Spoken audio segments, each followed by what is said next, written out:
Únicamente dos acotamientos.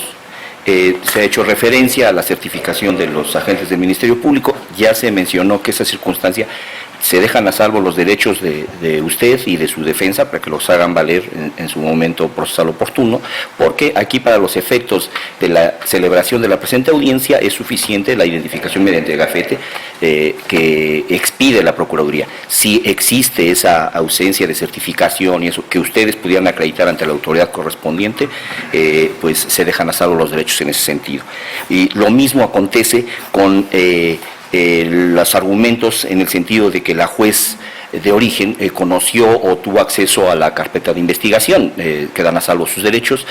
circunstancia que para este momento no es momento de análisis en la resolución, como se ha también verbigracia dicho en esta audiencia. Estamos aquí a efecto de dar cumplimiento a la resolución amparante únicamente, con base en la resolución que previamente se había dictado, que como ya mencioné hace un momento, en iniciar el acatamiento de esa resolución ha quedado sin efecto, y esa es la razón por la que hoy nos encontramos aquí para resolver lo conducente. Sentado ello, procedemos a la explicación en el entendido de que, pues, de acuerdo al orden interno que se lleva en este tribunal, como ya se ha mencionado, el ponente y relator en este asunto es el de la voz, Sergio Porcayo Barreto, por lo que con la venia de mis compañeros procederé a dar la explicación que con relación al presente asunto corresponde, y a efecto de dar cabal cumplimiento a la resolución amparante deducida de el juicio de amparo, con el número de carpeta 1720, que originó el TOCA número 409, diagonal 2015, y el amparo 138, diagonal 2016. Bien, tal asunto, bueno, tal caso, corresponde a una resolución del auto de vinculación a proceso dictada por el juez de control en contra de José Humbertus Pérez Espinosa, por el hecho delictuoso de robo con la modificativa agravante de haberse cometido en el interior de casa-habitación y haberse utilizado la violencia en su ejecución, en agravio de Delia Hernández Morales. Bien, en principio vamos a dejar sentado que la finalidad del recurso de apelación es analizar si en el caso concreto se aplicó inexactamente la ley, se violentaron los principios reguladores de la valoración de la prueba o se alteraron los hechos. Del mismo modo, y abordando el tema de la competencia, tenemos que decir y dejar sentado que este tribunal es competente para conocer del presente caso y resolverlo en vía del recurso de apelación. Esto es así en virtud de que se surte en su favor tanto la competencia objetiva como la competencia subjetiva. La primera, en función de haber concurrido las circunstancias de territorio, grado, fuero, materia, y la segunda, en virtud de que hasta este momento no se ha justificado alguna causa de impedimento que afecte la imparcialidad de alguno de los integrantes de este tribunal. Sentado ello, tenemos que efectivamente este tribunal procedió a la revisión de las constancias procesales que se hicieron llegar, en particular la resolución objeto del recurso, y evidentemente tomando en cuenta las directrices del juicio de garantías concedido, en el cual se establece que el efecto de esa concesión del amparo por parte del juez de distrito fue el siguiente. Uno, que se deje insubsistente la sentencia dictada el 14 de enero del año 2016 en el TOCA de apelación 409, diagonal 2015, lo cual, como se mencionó, ya ha sido realizado, y esa es la razón por la que hace un momento comenté o referí, ya había quedado sin efecto, y el estatus es que continúa la percepción del auto de vinculación hasta el momento de que ahora se resuelva. Y segundo, con plenitud de jurisdicción, emita una nueva resolución en la que cumpla con los extremos exigidos por el artículo 16 de la Constitución Política de los Estados Unidos Mexicanos, aplicable al caso, en el que deberá analizar pormenorizadamente todas las pruebas que se desahogaron en autos, otorgándoles el valor que corresponda tanto en lo individual como en su conjunto, circunstancia que ya también se mencionó, y confrontarlas mutuamente, atendiendo a las reglas que establece para tal efecto el Código de Procedimientos Penales para el Estado de México aplicable al caso, y a los razonamientos contenidos en la sentencia, en la sentencia amparante, se está refiriendo, sin que lo anterior implique que deba resolver en uno u otro sentido, sino que atendiendo únicamente al examen que lleva a cabo en cumplimiento de esta sentencia. Esos son los efectos en concreto de la resolución amparante. Bien, pues una vez que se llevó a cabo ese análisis, ese nuevo examen de las constancias a que hemos hecho referencia, tenemos lo siguiente, que efectivamente, y como ya se había planteado, se ha mencionado en esta audiencia, la teoría del caso presentada por el agente del Ministerio Público se concretiza en señalar como el hecho delictuoso el siguiente, que el día 5 de octubre del año 2015, siendo aproximadamente a las 12 horas, cuando Erika Hernández Morales se encontraba en el domicilio de Delia Hernández Morales, ubicado en calle Encino, número 15, Colonia Villa del Real, sexta sección, municipio de Tecámac, Estado de México, en la planta alta, realizando la limpieza de una de las recámaras, instante en que escuchó ruidos que pegaban en la puerta. Por tal motivo se asomó por la ventana y se percató que era José Humbertus Pérez Espinosa, presidente de la Asociación Frente Mexiquense, quien portaba en su mano derecha un arma de fuego tipo escuadra, color negra, quien se hacía acompañar de 200 personas, entre ellas el cerrajero que se encuentra en el mercado de la Colonia, en la quinta sección del fraccionamiento Villas del Real, quien portaba entre sus manos un tubo, así como Eva Izaguirre Romero y Margarita López Medina, las cuales gritaban consignas del Frente Mexiquense en defensa para una vivienda digna. Enseguida el cerrajero abrió la puerta de la casa e ingresó José Humbertus Pérez Espinosa, Eva Izaguirre Romero y Margarita Pérez Medina y otras personas más. Ante tal situación, la sujeto pasivo bajó las escaleras y fue cuando el primero de los mencionados le apuntó con el arma de fuego a la altura del pecho y le preguntó si era la dueña. Y al responder en sentido negativo, le indicó: vete a la chingada a tu madre, no molestes, el pedo es con la dueña. ¿Dónde está? Pero la víctima le indicó que no estaba. Por tal motivo, José Humbertus Pérez Espinosa la sacó a empujones de la casa, amagándola todo el tiempo con el arma de fuego. En cuanto Eva Izaguirre Romero sacó de la casa cargando en sus manos una pantalla de 32 pulgadas de la marca Sanyo, color negra, seminueva, con ayuda de un sujeto masculino. Y Margarita López Medina sacó cargando junto con otro sujeto masculino un estéreo de la marca Panasonic, seminuevo, circunstancia que apreciaron los vecinos, entre ellos Angélica Montserrat Tames Rangel y Noé Centeno Ruiz. Bajo esta circunstancia es como la juez de primera instancia, analizando los datos de prueba incorporados por el agente del Ministerio Público durante el inicio de la investigación y tomando en cuenta aún los datos de prueba incorporados durante el plazo constitucional, emitió el auto de vinculación a proceso. Lo que causó la inconformidad, evidentemente, del señor José Humbertus, interpone el recurso de apelación, que es el estatus por el que ahora conocemos, como ya se dijo también, por lo acontecido hasta la resolución, en cumplimiento de la resolución amparante. Por tanto, una vez que este tribunal procedió a ese análisis de estos datos de prueba, examinados en un grado de racionalidad, considera y arriba a la conclusión que estos no se consideran idóneos, pertinentes y suficientes para acreditar la existencia del hecho delictuoso que nos ocupa. Y esto es así en acatamiento, insisto, en relación a la resolución amparante, en la que se señala que se deberá analizar tanto en lo individual como en su conjunto.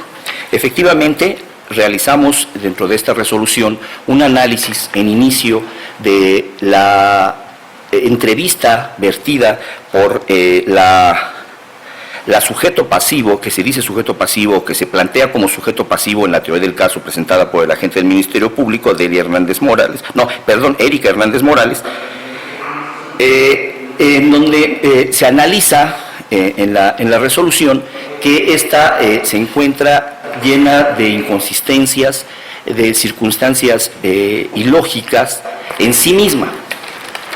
Esto analizada en su individualidad. Y esto es así, como se advirtió de la teoría del caso planteada por el agente del Ministerio Público y que se deriva mucho en parte de esa entrevista, en la que ella dice haber advertido la presencia del ahora imputado y de 200 personas más, que esta persona venía armada, que ya habían abierto la casa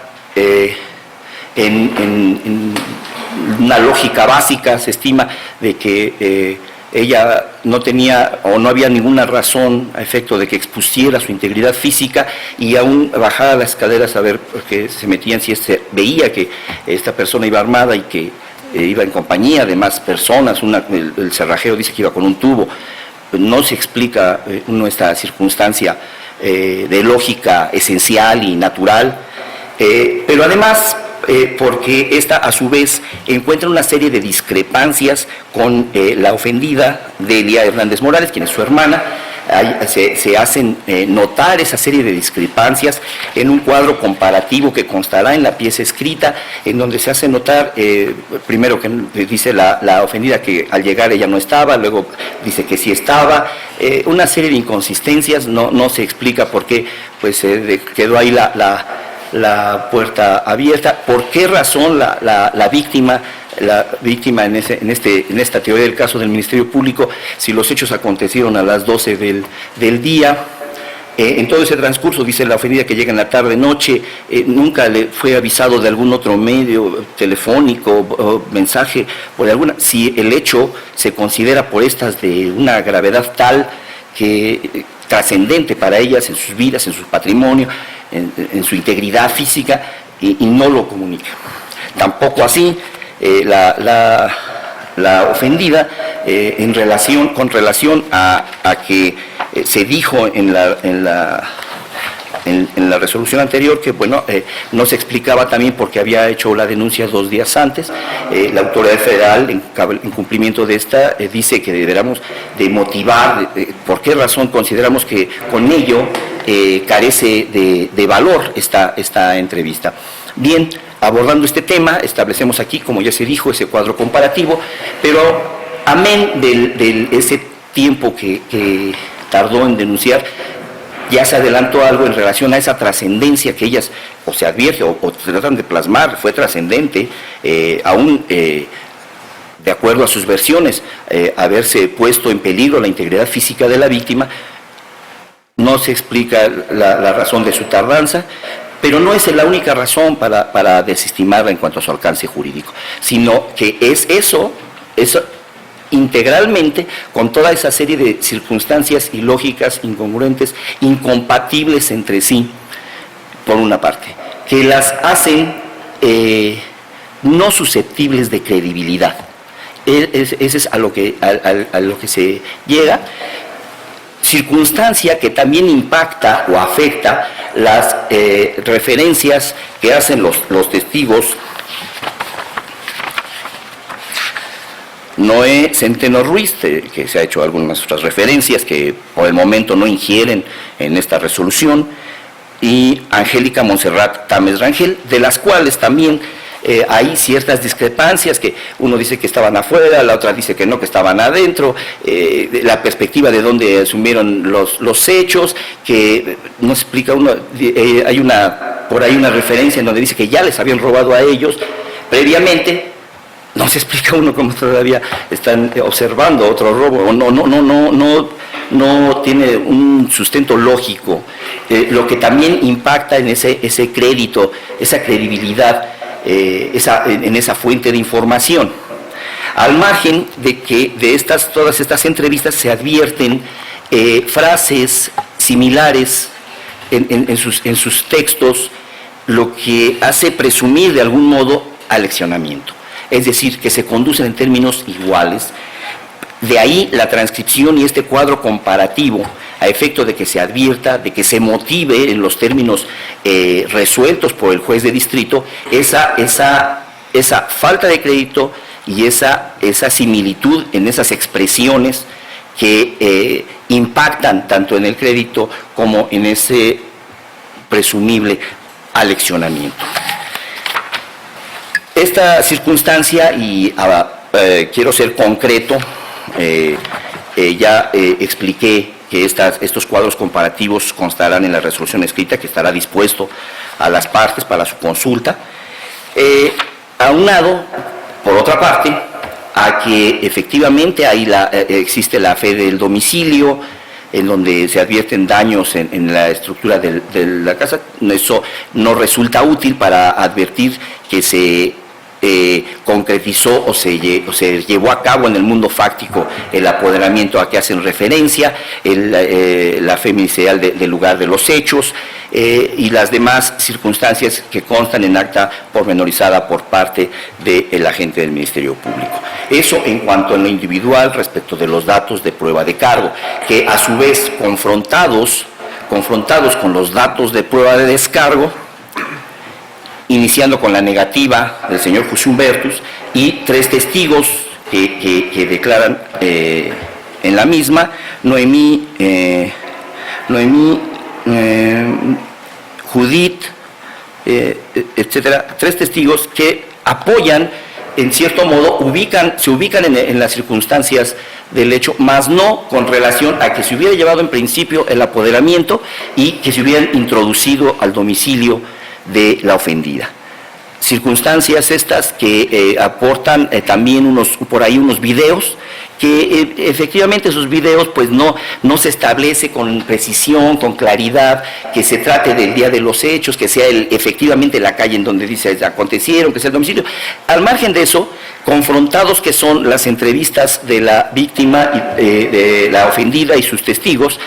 frente a la negativa del ahora imputado. Y los 3 testigos, de estos no se desprende que existan datos de prueba idóneos, pertinentes y suficientes bajo ese marco de confrontación, bajo ese mismo marco de probatorio a que se refiere el artículo 185 de la Ley Adjetiva Penal. Es decir, no resultan ser útiles para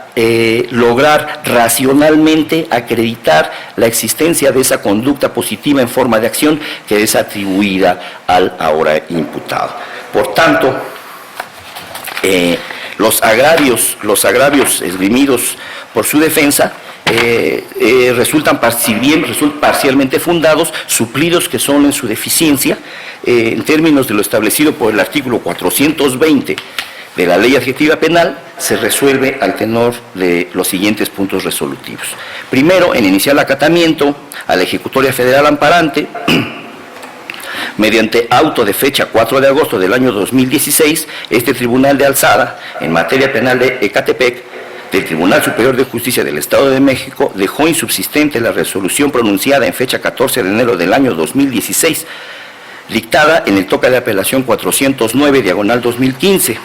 derivado de la carpeta administrativa 1720/2015, con relación a José Humberto Pérez Espinosa, para en su lugar, con plenitud de jurisdicción, dictar una nueva resolución. Segunda, al ser parcialmente fundados los agravios planteados por la defensa privada del imputado José Humberto Pérez Espinosa, aunque suplidos en su deficiencia, lo procedente es revocar el auto de vinculación a proceso sometido a revisión para quedar como sigue. Primero, de la resolución que se revoca. Por este auto, siendo las 9:23 del día 10 de noviembre del año 2015, resulta procedente decretar auto de no vinculación a proceso a favor de José Humberto Pérez Espinosa por el hecho delictuoso de robo con la modificativa agravante de haberse cometido en el interior de casa habitación y haberse utilizado en su ejecución la violencia, en agravio de Delia Hernández Morales. En consecuencia de ello, el cese de la medida cautelar impuesta, que lo es de prisión preventiva oficiosa. Por tanto, se ordena su inmediata libertad siempre y cuando no se encuentre detenido por otro delito o a disposición de otra autoridad. Tercero de la presente resolución, comuníquese de inmediato la presente resolución a la juez del juzgado de control de este distrito judicial, a efecto de que, a su vez, lo informe a la brevedad posible al director del Centro Preventivo y de Readaptación Social, doctor Sergio García Ramírez, de Ecatepec de Morelos, para los efectos legales conducentes. Cuarto, notifíquese personalmente la presente resolución. En el presente caso, la defensa, el ahora liberado y el agente del Ministerio Público quedan debidamente notificados. Los demás sujetos procesales deberán ser notificados en el domicilio que tienen señalado en los autos. Quinto, con copia autorizada de este fallo y por el conducto legal correspondiente, hágase del conocimiento del juzgado 13º de distrito en el Estado de México, con residencia en Naucalpan de Juárez, Estado de México, la forma y términos en que se dio cumplimiento a la ejecutoria pronunciada en el juicio de amparo 138/2016. Sexto, asimismo, con copia de la videograbación de esta audiencia, devuélvase el duplicado de la carpeta administrativa 1720/2015, los duplicados de las videograbaciones de las audiencias aludidas y de la resolución impugnada al Juzgado de Control y de Juicio Oral del Distrito Judicial de Catepec de Morelos del Estado de México. Ahora, Juzgado de Control y de Tribunal de Enjuiciamiento de este mismo Distrito Judicial, solicitándole al ACO que en un plazo breve informe a este tribunal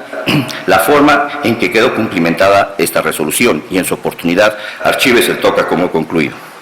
Así lo resolvió el primer tribunal de alzada en materia penal de Catepec del Tribunal Superior de Justicia del Estado de México por unanimidad de votos de los magistrados Sergio Porcayo Barreto, presidente, Fernando Díaz Juárez y José Luis Embriz Vázquez, siendo ponente el primero de los nombrados,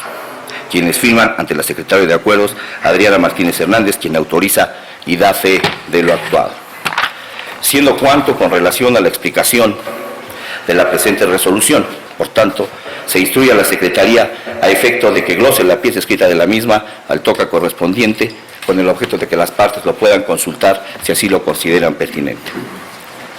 Acto continuo, pregunto a la defensa privada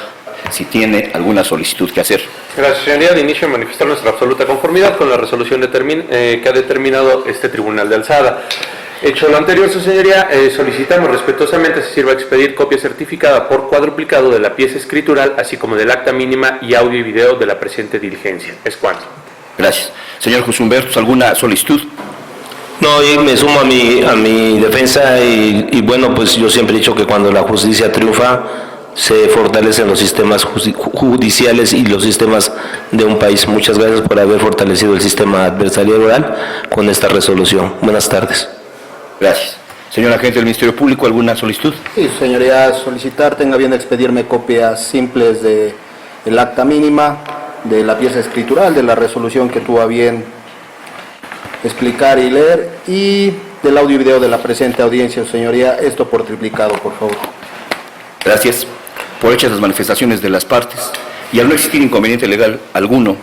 con fundamento en el artículo 42 de la Ley Adjetiva Penal, expídanse las copias tanto certificadas como simples de las constancias que señalan, asentándose el acuse de recibo para constancia legal.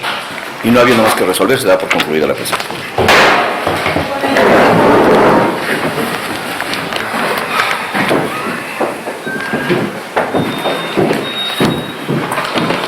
De igual forma, le solicito abandonar de manera ordenada esta sala de audiencias.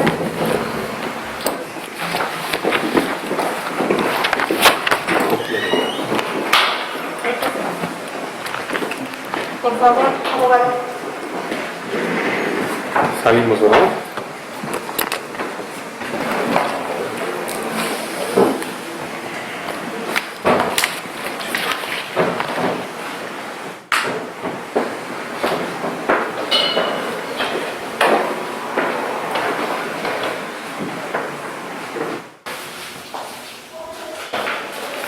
Finaliza la grabación.